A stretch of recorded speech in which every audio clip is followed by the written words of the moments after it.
We got a lot of stuff that we're going to do tonight. We're going to have boku fun. Give it up, give it up, give it up. Okay. I've had so many of you guys call in and ask certain questions and request that we do certain shows or request we do old shows again, etc. That what I've decided, always thinking, that I'm going to do the two shows that I get requested for most often, the one about the green man face and the one about garden containers or garden pots. And I'm going to try to combine those both into one show, right? The best of both worlds. I'm going to try and see how I was going to be able to do it, but I'm going to try. Now, the name of this show, because a lot of times when you're writing in an email and you're saying, you know that show you did about such and such, and I don't number them or anything because I'm not organized, but I usually try to have a title, and I usually put it over here on the very top of my drawing board. And of course, the show we're going to do tonight is going to be called Garden Pots. And I'm calling this one rather ambitious, that we're going to get to do everything we want to do in just two shows. I'm going to try. Now, garden pots is an interesting subject, and one of the calls that I get most often is, I notice things in the background, that face or that fish or that dragon or something. Have you done shows on that? Yeah. All the stuff you see behind me here, the birdhouses and the pots and the faces, are shows that we've done before. We've done between 40 and 50 shows, and so that's what all this stuff is behind me. Now, on garden pots, I've done some research, and I found out that the larger pots, you need at least 5-gallon capacity for some of your things like tomatoes or other vegetables in your garden. But mostly what people are making the containers for are for their flowers. And it's the time of year that my wife is moving our flowers from inside the house and studio to outside on the deck. Now, you can put garden containers anywhere, not just on the decks or patios, but they can be anywhere in your yard. You know, set them up on a stump or on a fence or whatever. And this size here is about our favorite size, and I've got handles on it in case y'all missed that. See the handles here? I'm going to show you how to do that too, because it really helps when during the year, the late afternoon sun, my daughter used to run out and move the plants around so that they could get the most beneficial sunlight or get in the rain or whatever. So we found out that these handles were a really big thing, make it necessary to move the plants. Now, a couple things we found out. This is a terracotta type pot, which seems to be everybody's favorite. But one of the things I found out is when you use terracotta pots from a southern country, Mexico, Guadalajara, whatever, they're not used to having the cold winters we do, and sometimes it will hurt those clays to be outside. Usually not the clays that I use, the white earthenware. And this clay is white earthenware. I've just painted it to look like terracotta. Always thinking. Now, one of the things, this is a glaze pot that you see here.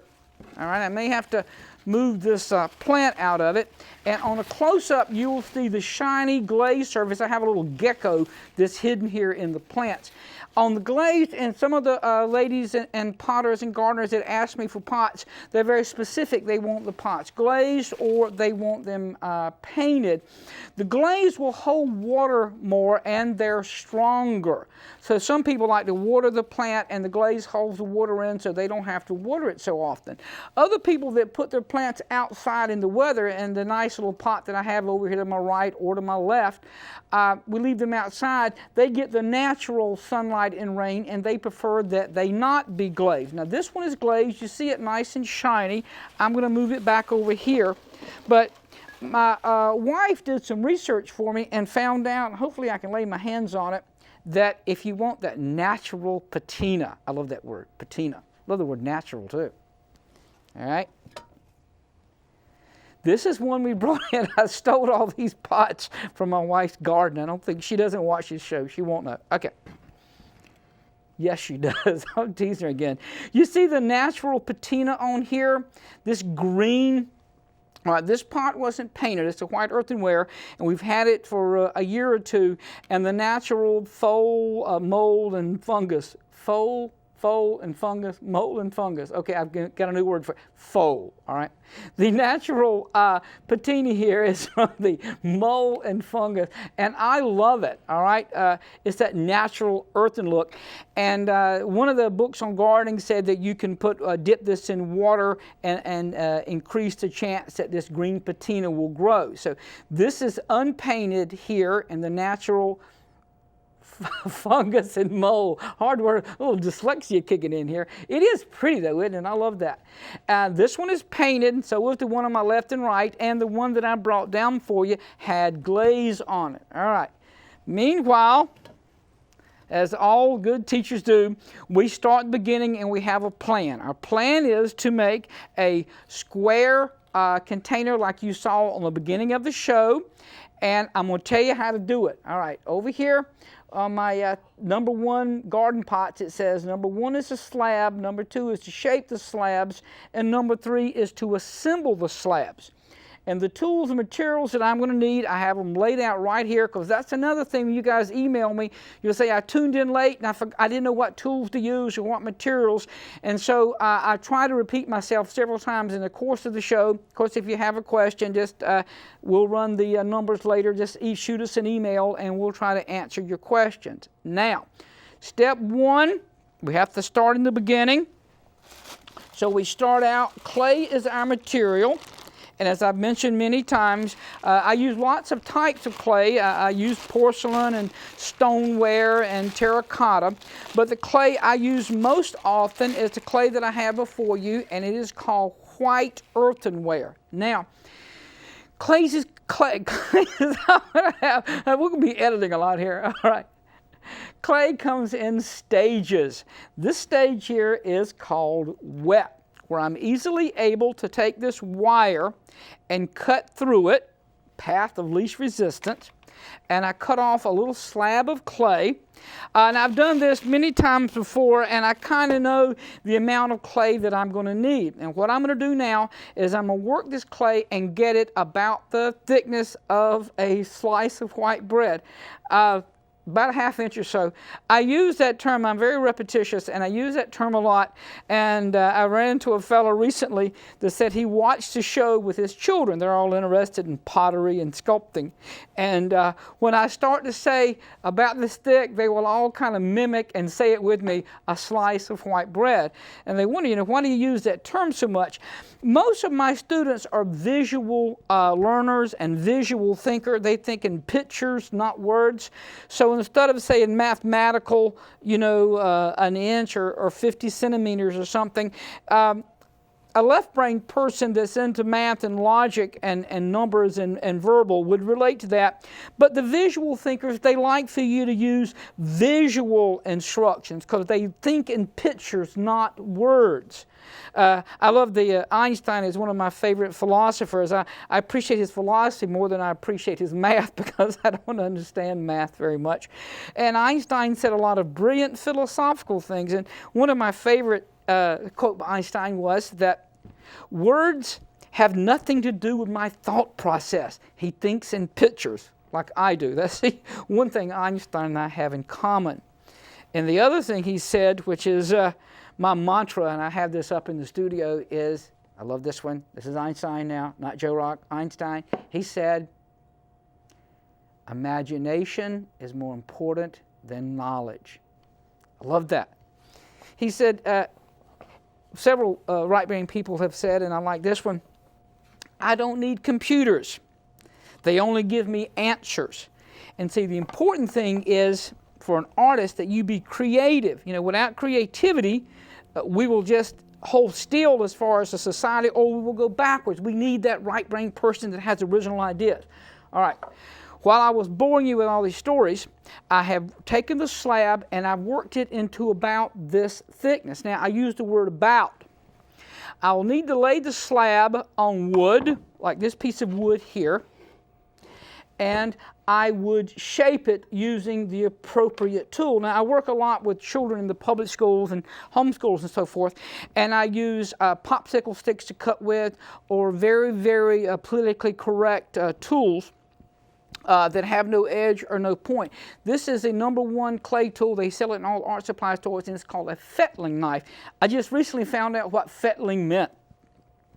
All right, passed on this worthless piece of trivia. When they made molds, the ceramicist made molds of things, you know, and they took it out of the mold, and there's 2 halves of a face or dog or something put together.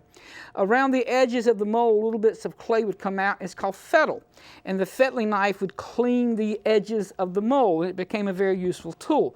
Now, over here on the blackboard behind me, I said the first thing I would do was a slab, and here's the slab, and the second thing I would do would shape the slab, all right? So if I were going to make a square like this, I would give myself nice straight borders, like I just cut that border off, and having the piece of wood helps me to get my 45-degree angles. Now, I've done this quite often, and I don't need so much a measurement and so forth. I'm a visual thinker myself, the child of Einstein, little Zen going here. And I now have cut a square shape, and it's about the right consistency. Now, I get a lot of people, a lot of professionals in the books will tell you that you are to lay down a piece of wood, the thickness that you want. It happens to be a piece of quarter-round mold, and you lay down this quarter-round mold, which happens to be the thickness of a slice of white bread, or roughly a 1/4 inch. Some people said you can use a quarter is exactly, like in flip a coin, a quarter is exactly 1 inch wide, by the way, a little piece of trivia for you. Or you had 2 pieces of wood that's a 1/2 inch thick. What you would do was you would roll across those 2 pieces of wood, and that would guarantee that your clay was exactly 1/2 inch thick. I did something a little sleazier and easier. When you think of sleazy and easy, you think of Joe Rock. All right, what I have done is I use an old cafeteria tray. This is a part of my inheritance from working with the school system. These are cafeteria trays here. And by using the cafeteria tray, I also lined the tray with this wonderful cloth. It's a surgical doctor's disposable cloth that one of my students as a nurse gave me. And then when I roll a roller on here, it touches both sides of the rim of this tray, and it makes it exactly the thickness that I want. Now, the pot to my left, I use these tray pieces, and this is a real good size. The book said you need at least it'll hold 5 gallons of water, 5 gallons of dirt. All right, I've shown you how to roll out the slab, step 1, and I've shown you how to shape it. Now, it'll go to the slab, and you have these nice rounded corners because this tray is rounded. So what I would do would be go back, and this clay is leather hard. I did a little show prep, and I made it in advance.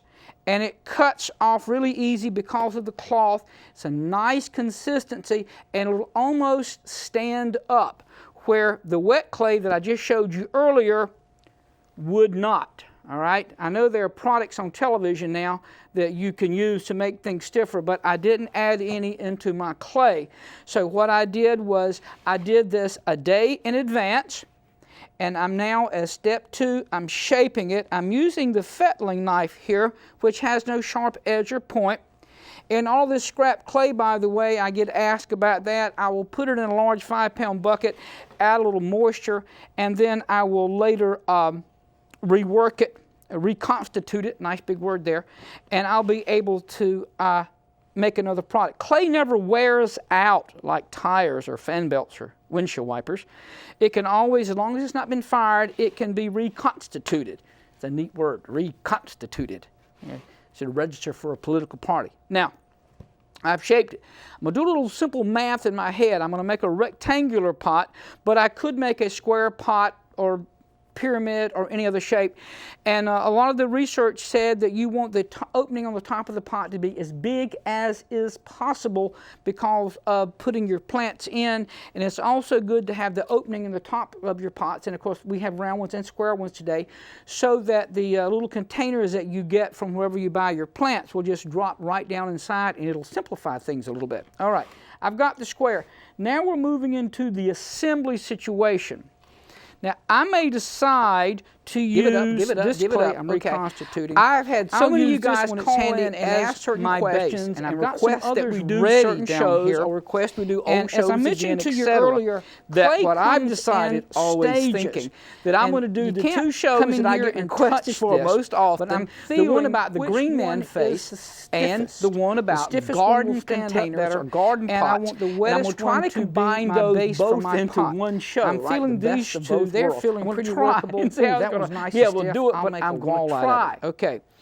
I have to start in the beginning. Okay.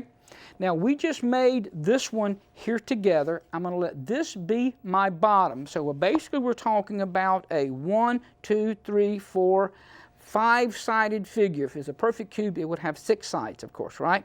Right, here we go. Now the other thing is I am going to, because number 2 was shaping, I'm going to shape this. So I'm looking at this, I'm looking at this. Okay, I'm making the rectangular pot. I'm doing all these images and shapes in my head. And I know for a fact, I'll make it a little smaller, I've got this one. This will be my narrow side. So if I cut that in half, this will be my 2 narrow sides. Like if you look to my left, the pot has 2 narrow sides and 2 wide sides. This is the narrow side, the one with the face is the wide side. So if I want, as we've done many times here before, if we want 2 things the same size, we can roll a ball, cut it in half. That'll give us 2 hemispheres, 2 shapes roughly the same size in case I'm doing 2 ears or 2 hands or 2 knees or 2 feet, human body symmetrical. Well, this pot is also very symmetrical. So what I'm going to do is I'm going to cut this in half. Hopefully that's stiff enough. Perfectly in half would be nice. And that's pretty darn close. A friend of mine used to tell a joke. He said that's close enough for government work. But if you want 2 things exactly the same size in this situation, and see, it is just about stiff enough that it will stand up. This is almost in the leather hard stage. If I want to get a little bit, and I'm not perfect and anal retentive, I could lay these 2 side by side right now. And I did a pretty good job. And I could cut down that edge and make them very close to exactly the same size. I tend to go a little more natural and organic in my work, where I have people taking classes that are by nature very, very exact in their thinking. One of them recently is a pharmacist, and you know they're very, very exact in their thinking. Some of them have done a lot of cooking, and they want an exact measurement, and they don't like this sort of thing. So you see what I'm doing here. I'm cutting this so now they are exactly the same size. Now, in the past, when I put things together, I've always said water works like slip, and I brought water. But tonight, because of the nature of this product, I brought real slip. Slip is how you assemble it, and this is this real thick. It's like cooking stuff, like mashed potatoes, and it's water and old clay added together. All right, here are my 2 narrow sides. I have those ready. I can get rid of this tray now. And what I'm going to need now is the front and the back, and I prepared these pretty good. I'm going to get a nice, clean, viable edge. Now, in the leather hard situation, it's going to accept water a little bit or slip, and the slip's going to get down into the cracks. If you tried to do this when it was too wet or too dry, it wouldn't work. So there is a certain level and moisture content that you will need to know. Now, as I mentioned in my little prep to you guys earlier, in garden containers, terracotta is good, and it will allow the roots to breathe and the water to work out in case you overwater. And glaze is good with some pots when you don't have a lot of time and can't water them every day. Then the glaze pots will hold that water in there so they stay dry. Now, by using this cloth between the surface and the clay, it allowed the clay to breathe when I prepped this for you yesterday, and so it will easily come out. And what I'm going to do now is just flip this bad boy right out, and it came out very easy. And here is my front wall, like you see the front wall on the square pot, and notice it does stand up. All right, pretty cool, huh? So now there's my front wall, there's my side wall, and I did come prepared. You know, I do a lot of prep work for you guys, because I want this to go smooth. Here is my other wall. So traditionally, when people are taking lessons at my studio, we'll make the walls one week and then we'll assemble the next. This one is very, very nicely stiff. See how nice and stiff that is? All right, great. I'm going to lay these two side by side again. All right, everything's going good. And I can easily, now this is the cool trick I was teaching you guys in the tree. This is a fettle knife. It has no sharp edge, so everybody can use it, not worried about, oh, I cut myself. Another way to cut clay is you can cut this stuff with a saw. We've done a lot of birdhouses. This is so cool. You're in there just sawing away and you're sawing, and it's about the consistency and about the size of a sheet of plywood or something. And especially young boys and some girls really like working with tools, and they're very comfortable using the saw. This is my clay saw. I bought it to use for clay. I keep the blade well oiled, and it cut it very, very well. So now I can feel these edges and know that I'm pretty consistent, okay? You learned a new trick about tools. We're using the saw as a tool. Now to assemble this bad boy, I have the front and the back, and I have the two sides, and I decided to use, I might as well use the other one that we prepared here that you and I did together a little bit earlier. If I could have, they were getting on me that I don't have a lot of space to use. Oh, did I make it the right size? Pretty doggone close, all right? So either I've got to trim this down or I've got to use something else for the base. And I've opted, you know, I don't have one this shape. I have a lot of rectangular shapes. I can change my mind, you know, like your first wife or a cheerleader on prom night or a liberal Democrat. Those people that change their mind a lot, an artist. I've just changed my mind. This is square, but that won't work. All right, so what shape do I want to make? Do I want a small one? It did say that you were good to have your garden containers different sizes, and since I have one this size, I'm going to make it this size. This is the beauty of clay. You get to change your mind. Isn't that great? So all I have to do is, since I had that pre-made, is cut that size, and now cut this size. Now, like I said, I've done this before, and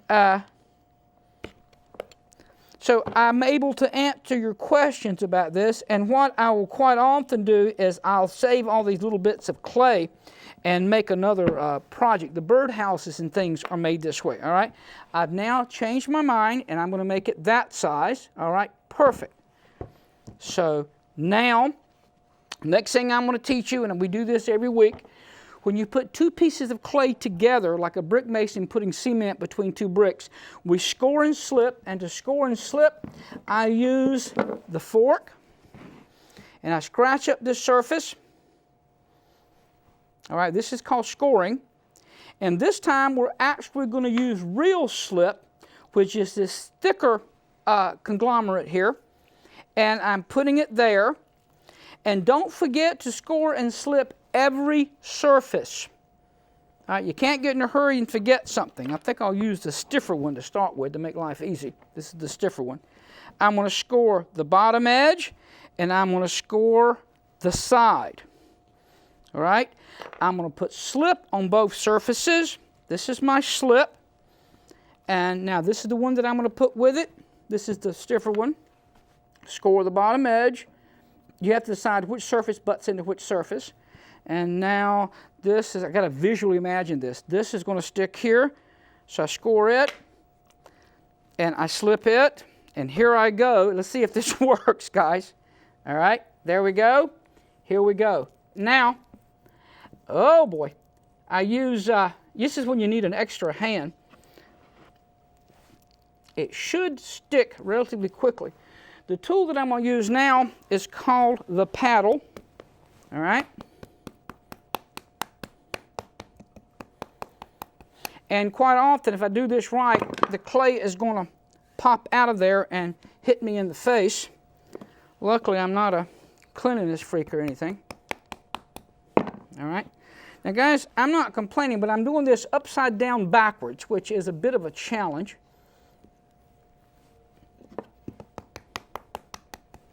Now, this one, many, many years ago, there was a dance called disco. disco duck, whatever. You guys are too young, you don't remember. And I just never understood where they came up with the name disco. And Southern guy was trying to teach me a dance, and he said disco here and disco here.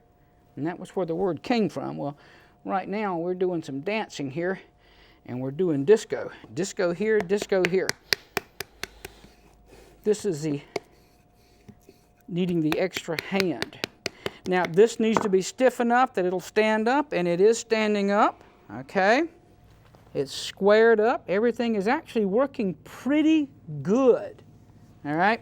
I have a lot of students that are visual thinkers, and they get ahead of themselves. They get ahead of me. I told a lady one night, you had asked me to teach you how to build a log cabin. And I keep trying to get you to get on the other end of this two-man saw, and I'll help you saw down the trees so we can have some logs to build your cabin. I'll help you make these slabs, so we'll have the slabs to make your pot. But she was always one step ahead of me because she was imagining things. She was a visual thinker. And every time I'd try to get her to grab the other end of the saw, her arms were full of lamps and wallpaper and curtains because she was ready to decorate the cabin. She thought she was one step ahead of me, and I never could get her to quit trying to be ahead of me and work with me, all right? All right, do you see here how we have got this together? All right, now, we only have a couple of minutes left, so I'll teach you a couple of tricks. And once I get this all set up and all assembled, it'll take a little patting and prodding and whatever. I will use another tool that you're familiar with, and this is my wire tool, and you'll notice that the tops of my pot here are different sizes. This is so much fun. I had some new students come by my studio over the weekend, and this was quickly their favorite tool, the paddle. So the easiest way to get the top level is I'm going to take the wire and just quickly, I said quickly, I got one side, got to get my thumb. I need an extra set of hands here. Aha, I think I did it, okay? Got the top level. How you guys like that, okay? Now I'd form it up, and as you can see, we have made our, just here tonight, our box. What I'm going to do next week is I'm going to decorate this box by either putting a face on it, or geckos, or I love you, or welcome to my garden, or whatever my imagination comes up with. Okay, there's the last piece that I cut away. And sure enough, we got it all done. We have our container for our container garden. It's about the size of the pretty one we started the show with. You guys tune in next week. I'm going to show you how to put the handles on it, and we're going to put a face on it, okay? Until next time, remember, you got to have art, and this will be a useful thing that you'll have for your garden, and we'll have fun.